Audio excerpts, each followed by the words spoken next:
Hello everybody, this is Mateusz Broniarek speaking, and this is Broniar Talk podcast. And this episode is pretty special for me because I invited a person that is pretty close to me. Her name is Hidaya Abdulrahim, and she is my fiance. But the reason she came here is not just because she is my girl, but I really admire her with what she have achieved and how much she struggled for that, and that she didn't give up and she pursued her dreams. And that's mostly what we will be talking about, but of course we will also speak about living in Sweden as a person that doesn't look like a Swedish person, and some advice on this subject also. So I just wanted to add one more thing. I'm testing some new microphone setup. Please, for anybody who listened to other episode, tell me how it works for you. Without any other bullshit, please welcome Hidaya Abdulrahim.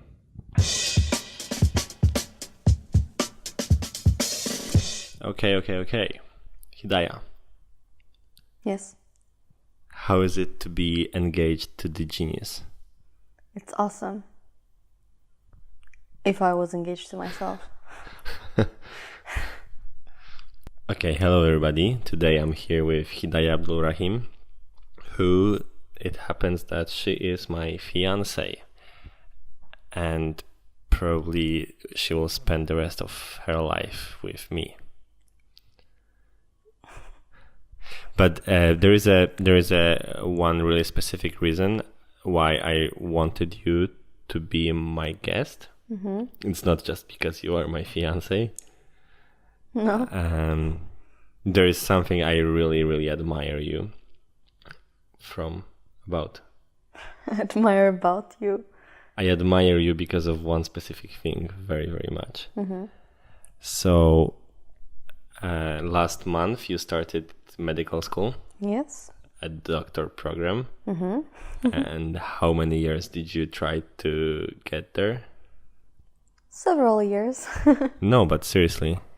Seriously, like really putting an effort to it, about 3 years. 4 years, something like that. But in total with after your high school, then you started trying, then I right? started university. Mm-hmm. Then I studied my other field, and I liked it, and I stayed in that. Mm-hmm. But then when I graduated, I decided to try for medical school again, and that's 3 years ago. So yeah. So how many times did you try this exam? Do we have to put that? Yes, we have to put that, because this number it makes different. Like that's something. I don't want to put that. So how many times did you took the exam? Several times. So just a side note, we are recording this part for the 4th time because we started fighting over whether or not we should actually say how many times she took the exam. So it was several times. And I guess we will come back to that. We will come back to the subject of studies itself and your pursuit to your dream. But maybe let's first uncover who you are and how did you end up here in Stockholm and so on. Mm-hmm. Okay. Yeah, so speak up. Okay.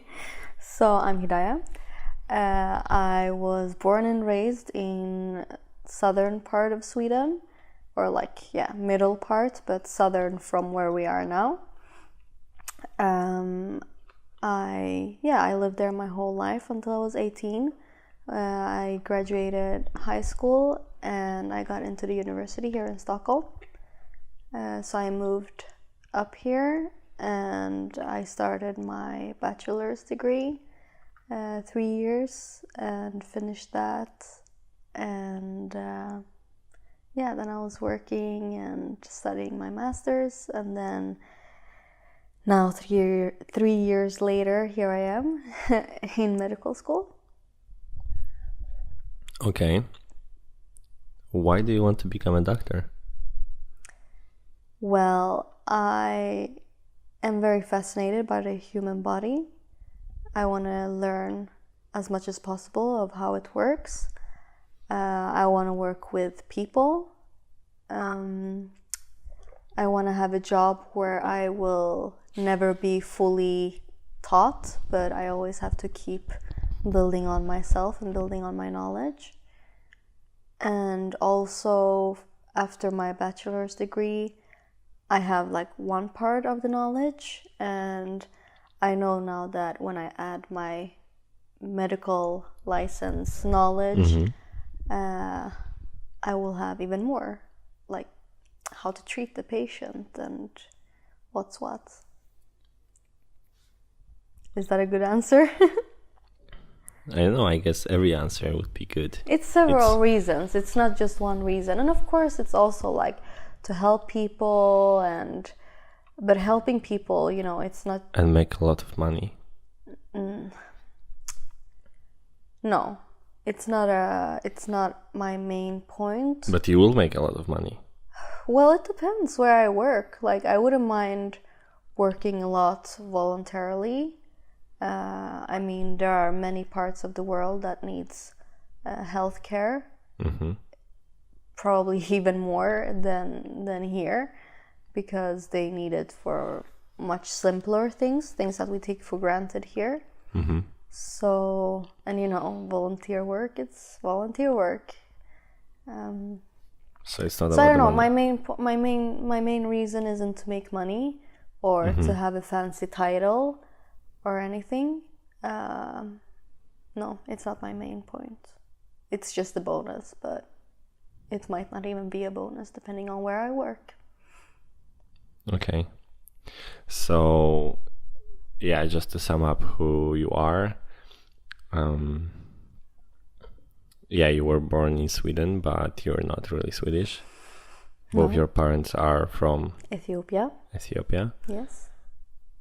Like, I sound like I don't know. Of course, I know. I hope you know. I just want to make the interview a little bit more interesting. Yeah.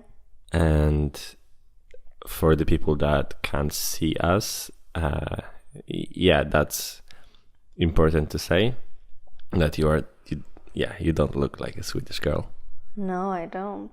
Yeah. Or it depends, what you define as Swedish and so on, if you want to be political correct. No, I'm just kidding. No, I don't look typical Scandinavian. I'm dark and I have black and hair. And pretty and cute. Yeah, that's not typical Scandinavian to be pretty and cute. Dark curly big hair and dark eyes and dark everything. Except my palms. Okay, so that would sum up the first part. I will have to go and reset the camera, and we'll come back in the second part just in a second. Welcome to the second part, where we will talk a little bit about how you feel as a black person in Sweden. And by the way, a side note, today it's a National Kanelbulle Day. So we are eating kanelbulle, warm kanelbulle, even though it's 10 p.m. It's not 10 p.m., it's like... 8:30. Yeah. It's 8:30. We are eating very healthy kanelbulle and we are drinking hot tea with some addition of Polish vodka. Maybe with the secret ingredients, children. We don't drink vodka. We don't know what that is. So we are drinking a tea with a secret ingredient from Poland. It's love. Called żubrówka. Okay. Have you ever felt racism on you? Yeah, partly. I would not say that I maybe had this harsh racism, you know, like someone screaming after me and or shoving me or anything like that. Yeah, so I haven't had any obvious sort of racism like that. But you know, it's always this kind of that always having to prove yourself, like always having to prove that I actually do speak Swedish and I know this or that I usually have to explain myself more, that yes, I'm Swedish because I was born here and I grew up here and I spent my whole life here, and that's when people can like accept that I'm Swedish, or that I'm considered Swedish. Do you feel like you need to put more effort than any other girl your age that is Swedish? Definitely. Tell me more about that. Well, it's generally known that, for example, I'm not saying everyone is like this, of course, so everything that I'm saying is absolutely not a generalization. I know that it's not the same everywhere, but it would be much easier but it would be easier to get a job or to get picked for a job or something, for example, if I had a Swedish name. Yeah. I do feel like I have to prove myself more and my competence more. I have to explain myself more than I feel like a Swedish person would need to do. Yeah. Yeah, the question the thing why I'm asking you that is that even I feel like that, even like I am a white male in Scandinavia, but I don't speak Swedish. And I feel that I have to prove myself like 3 times more than any other Svensson. So I can imagine how hard does it have to be for the black female in the Swedish world. Yeah, but I can understand if it would be harder for me. Or actually, I cannot understand why it would have to be harder because I'm not Swedish or so on, like if I didn't live here. Because, for example, if we're talking about a job or whatever, education or anything, it should be after me, like my competence, not after my skin color, not after... Of course it should be, but we both know that it's not I know, like I know. that. I'm just saying how I think that it should be. Yeah. But I mean, yeah, so then imagine that it feels a bit more strange for me than it does for you, because if we are to say that, okay, you're a foreigner, so you let's can say be questioned more. I don't speak Swedish, yeah, so that's one part that, okay, maybe I have to work more for the same amount of payment, for example. But what I wanted to say is, like, let's just theoretically say that it's okay that you can get questioned more because you're a foreigner and you spent 2 years in Sweden, like as a Swedish citizen or as a Swedish inhabitant.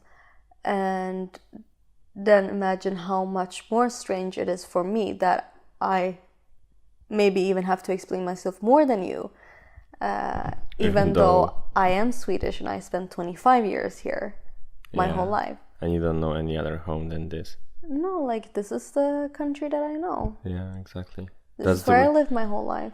Of course, I know my mother's country also, but and I know my mother tongue, or like my parents' language and all those things, and the culture and everything, but still, Sweden is where I was born, where I lived, where I was raised, where I went to school, all those things. Yeah, that's the weirdest part for me.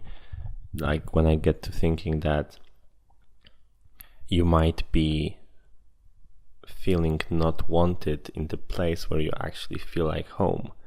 There was a story of a girl in Poland that, like, a black girl in Poland, that she was she had a terrible experiences of racism and people calling her, go back to your country, and she's like, but this is my home, this is my country, where am I supposed to go? And when I just think about that,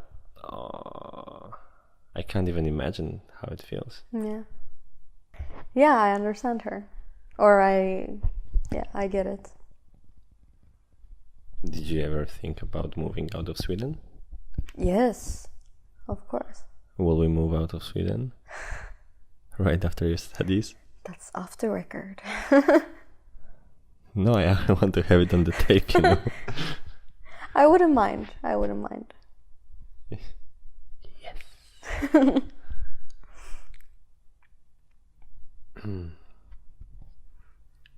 I have to admit that you're not very talkative person to interview. So because Mateusz is always saying that when I explain something or talk about something, it takes me 50 years to come to the main point. So I'm just trying to keep it short and informative because I know it's a podcast and we have a limited amount of time. Maybe you can ask more.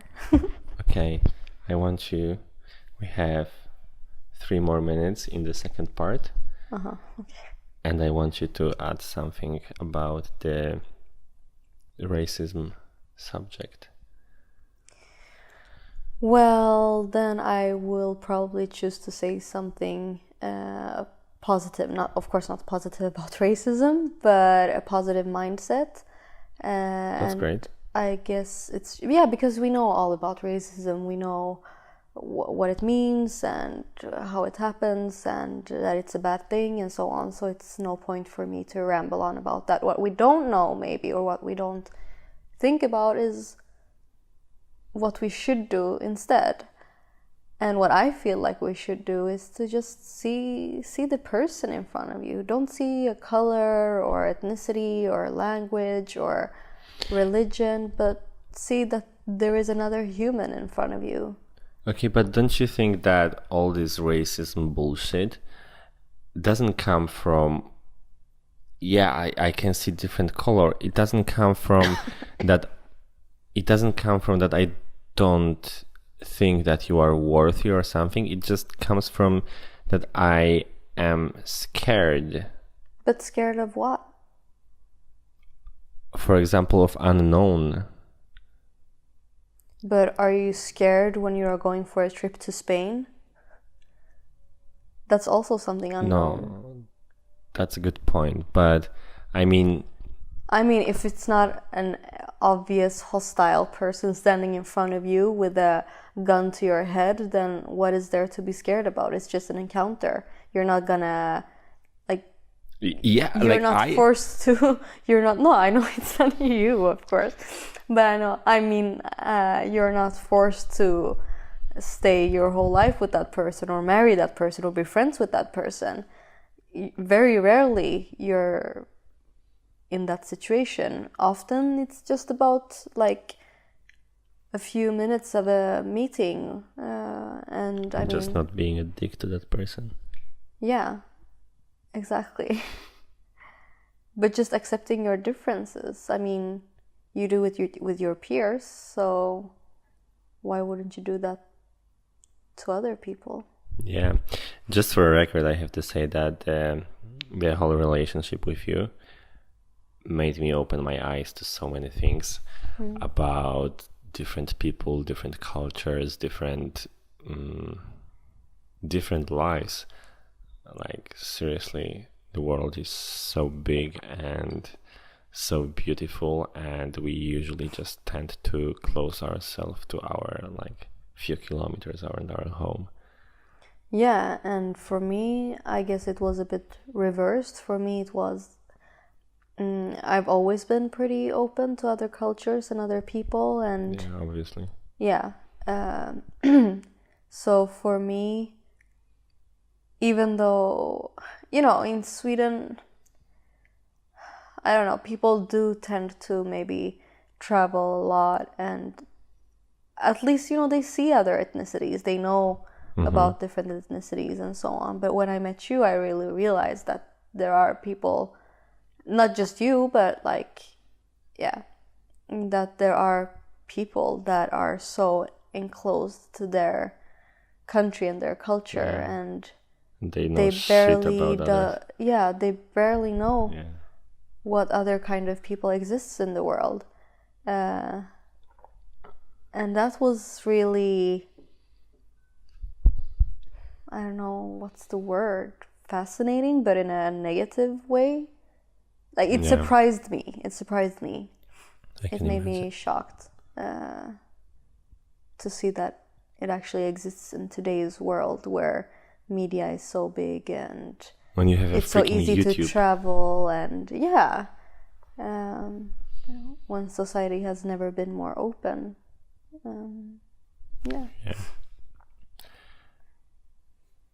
So let's move to another part. Yes. Let me reset the camera. I'll be right back.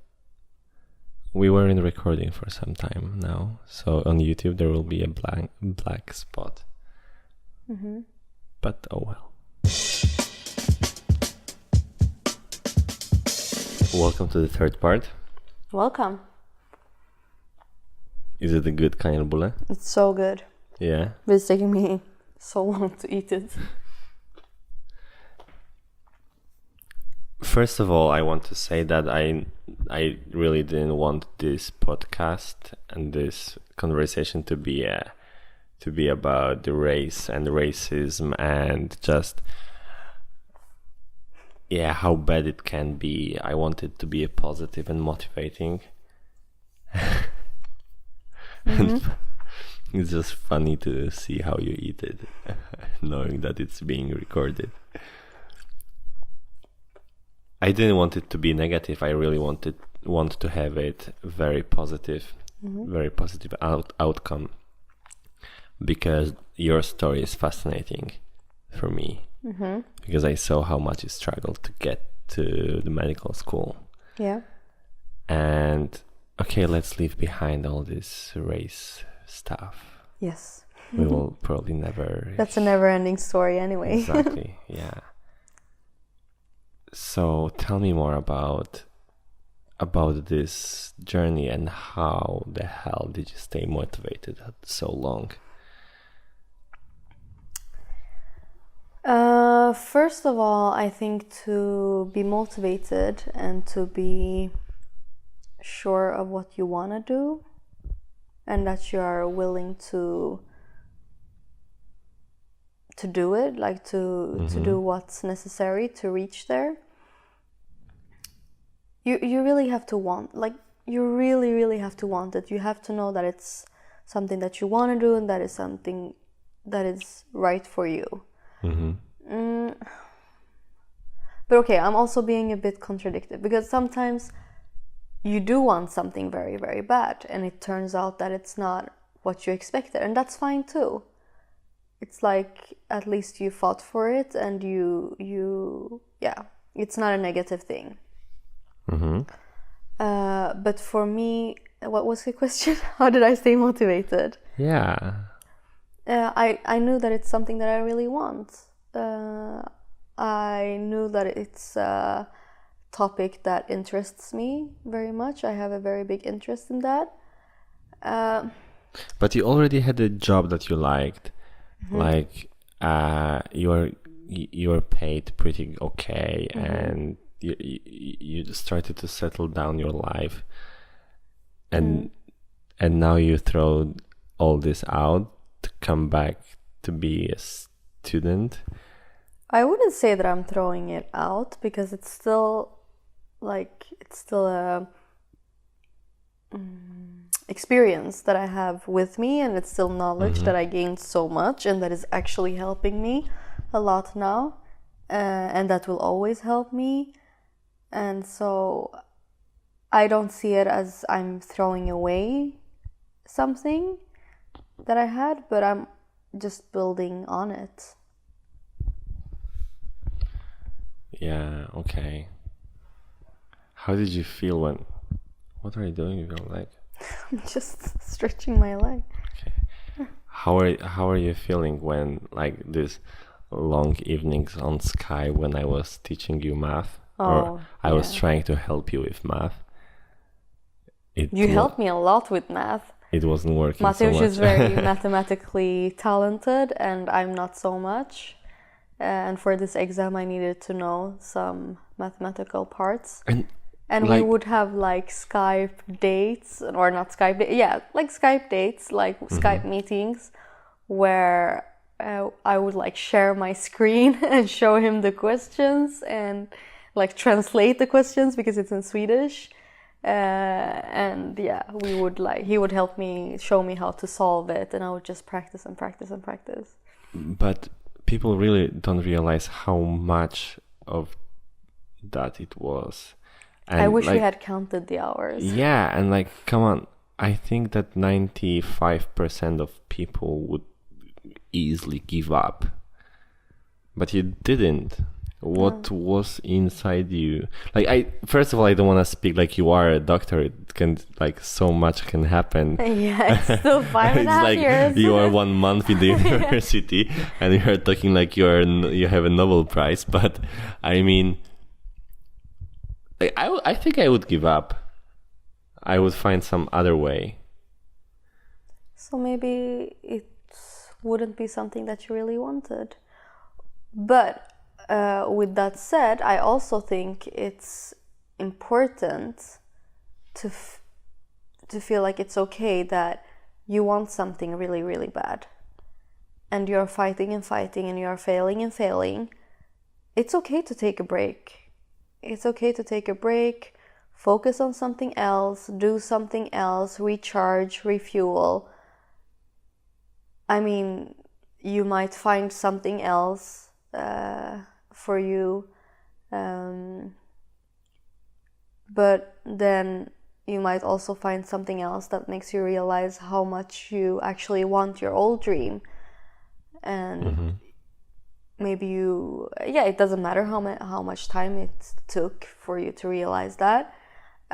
If it takes 1 month, if it takes 5 years, it's fine. Like, you will still like grow and get more experience, and maybe in the end that will be what helps you, you know? What advice would you give to people, like, not only trying to get to medical school, but in general trying to pursue something for so long and not really getting there? Remember that the things in life that we appreciate the most are the things that we had to fight so hard for. That sounds smart. That sounds like I was the one who told you that. That's so not true. Like, everybody knows that. It's general knowledge. Yeah, of course. I'm joking. Yeah. I'm not. I think we would end up here in this part, and we will get to the fourth part just in a second. Welcome to the fourth part, where I want to ask you a little bit about the amazing things that you did. You have done. You did. You know what I mean? You have done. Because, for example, you managed to go to your homeland, or motherland, so to say, for the charity kind of trip, you know what? Charity work. Yeah. Yeah. Volunteer work. Help me out here. Speak up. So yeah, I went to Ethiopia. You mean in November, right? Yes. Okay. So the past November, I went to Ethiopia with an organization. Can I say the organization's name? Yeah, come on. Oh, okay. So I went with an organization called Operation Smile to Ethiopia. And that's an organization that goes to developing countries or low-income countries to perform surgeries of cleft lip and cleft palates.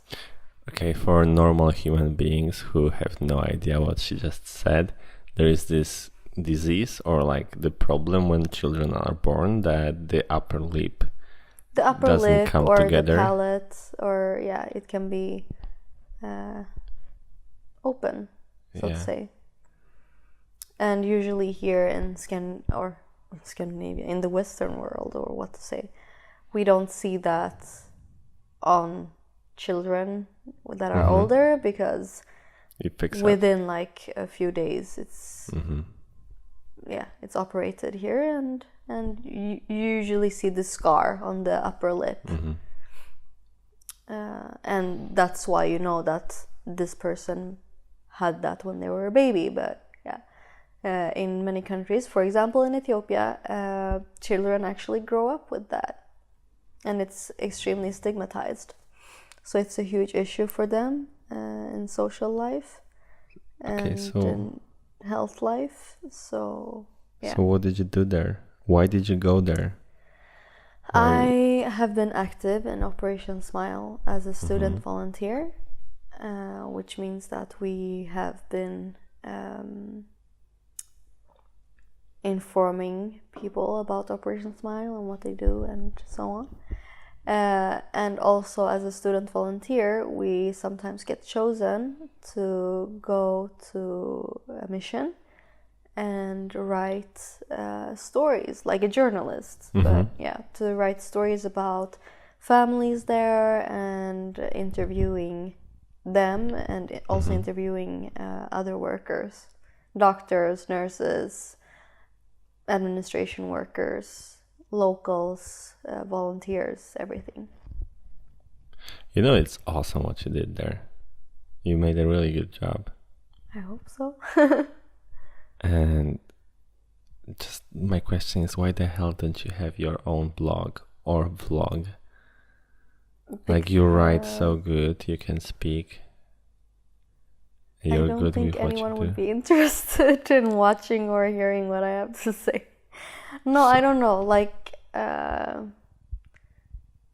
because that's like some parts of my life.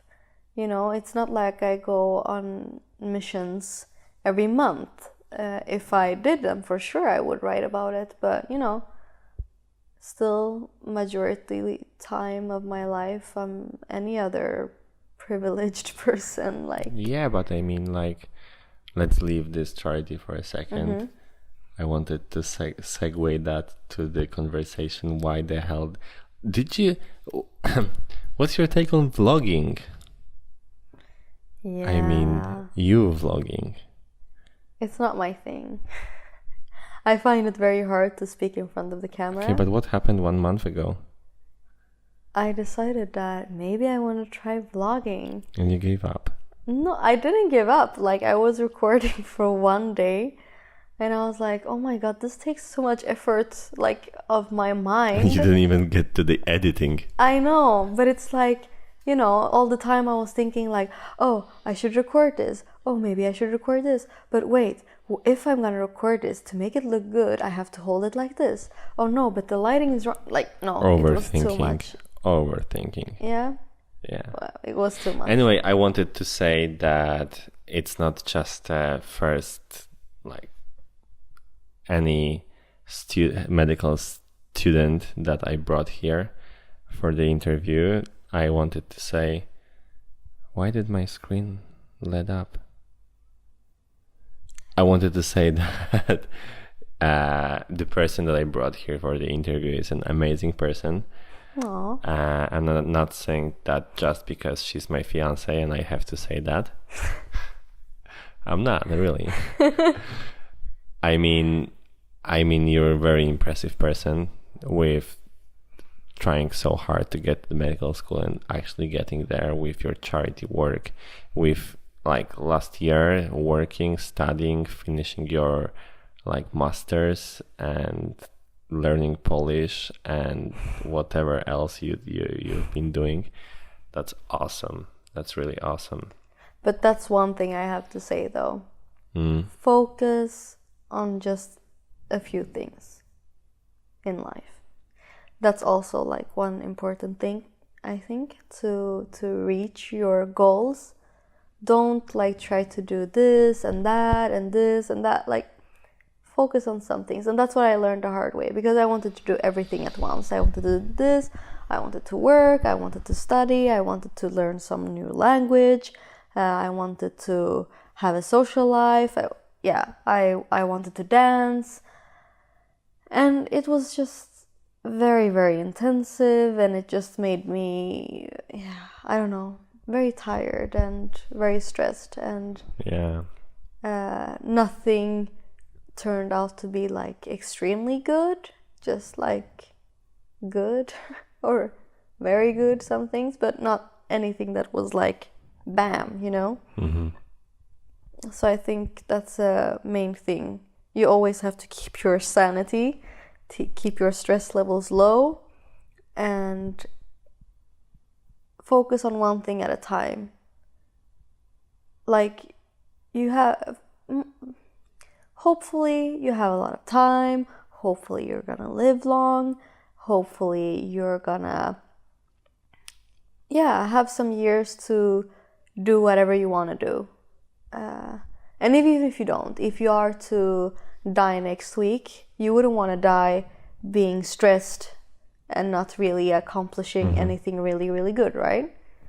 So it's like, don't waste time on stressing, wanting to do too many things at once. Just focus. Just focus. Go for it. There is always time, and there is no And put all the bullshit aside and just do your thing. Maybe not all the bullshit, like put excuses to the side. Oh yeah. What would you tell me about excuses? It's very easy to get them. Yeah, I know. Yeah. Why are you looking at the kanelbulle when you're saying that? Did you go to the gym today? No, I didn't. Exactly. Well, I have a cold. Excuses. No, I actually didn't go to gym because I'm starting working out with my PT on Wednesday. And I have a feeling that he's gonna work really hard with me, so I really want to be 100% off of my cold. Cool. So, yeah. Okay. That would be the end of the part 4. We'll be back just in a second. Welcome to the 5th part, which will be the last one. Oh, so sad. Your bra is out a little. No, it's my top. It's there from the beginning, but I didn't want to tell you. Oh. So why did you tell me now? So I have to say that that's the weirdest conversation with the camera I ever had. It doesn't feel like any other interview I made. It feels more like couples therapy of Casey. Candice and Casey. Exactly. For anybody listening to or watching that, we really recommend couples therapy with Candice and Casey. You can find it on Spotify. Yeah, they are awesome. It felt more like that. Or Anchor app. Maybe we will come back here, or like you will come back here to this podcast. We will have our fights on the podcast. That would be fun. Anyway, in the last part, I wanted to ask you some final questions. Mm-hmm. What's your favorite book? I don't know. You can't say Paulo Coelho. Why can't I say that? To make it harder for you. Then my anatomy book. No, I'm serious. Well, I don't know, to be honest. Okay, if I'm gonna say my favorite book that is fictional, that is fictional, doesn't have anything to do with learning anything or meaning of life or anything like that, it would have to be The Girl on the Train. Cool. Just pure entertainment. But it's not entertainment in a fun way. It's it's a criminal book, and it's very you don't know who did it. What about some smart book? I don't know. Okay, let's move forward. Yeah. What's the best? I like a lot of books, so. What's the best advice you ever got? the best advice I ever got? I get many good advice too. From your fiance?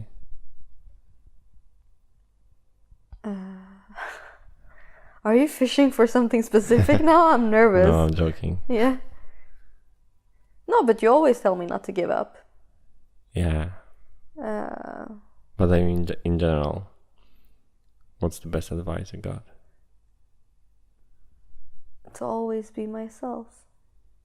I was brought up always saying that. Always be yourself, always be independent, always trust yourself. Like, that's how I was raised. Cool. What would you like to be remembered by? I mean, do you mean like me, like who I am as a person, or something that I did or do? You tell me. Oh, okay. So it's an unspecific one. Yes. Okay. So if I would say as like how I want people to remember me as a person, just that people feel that I'm trustworthy and positive, that I like give a positive feeling, but also calm. Like calm, positive, safe, I would say. And Cool. warm. Cool. Really cool. And if it would be like... Hey, you're in TV. Why are you putting your legs on? Is it visible? I don't know. It might be. And if it would be how I want people, like what I want people to remember me by. I don't know. I just hope that I do a good job, that I show that I care. Yeah. Yeah. You do? You have to say. Yeah. Okay. Or that people feel that I care about them or what I do, or yeah. What would you tell yourself in the age of 18 or 20? You've got time. Don't you worry, child. Yeah, that's cool. I'm curious if me in 10 years would say the same to me now. Wow. Maybe. I'm curious if I still have time, or he would be like, oh dude, you're screwed. Anyway, let's get back to you. Is there anything else at the end that you would like to add? Well, if there's something that I learned from one of my favorite authors that I wasn't allowed to name a book from, Paulo Coelho, a Brazilian writer. His books talk a lot about that before you do anything in life, you should know yourself and love yourself. Know yourself before you get into anything, before you make any big decisions in your life, and love yourself before you can love another person. And also that it's okay to be a person that once knew who you are or loved yourself, but then you lost it along the way. It's okay to be that person, and it's also okay to take a break and try to find yourself again. Cool. Boom. Deep. But have fun in life. Yeah. Yeah. So, say somebody would like to contact you after this. How people can find you? How can people find you? I need to practice my English. Yeah. How I can be found? Well, I can. I mean, online, you know. Yeah. Don't give My our address. address is no. Facebook, I guess. Okay. You will have my name in the podcast description. Cool. People, please text her something. Text her that she made a good job. If nobody texts her, it means that she made a crappy job, and I will be screwed. So people, please text her.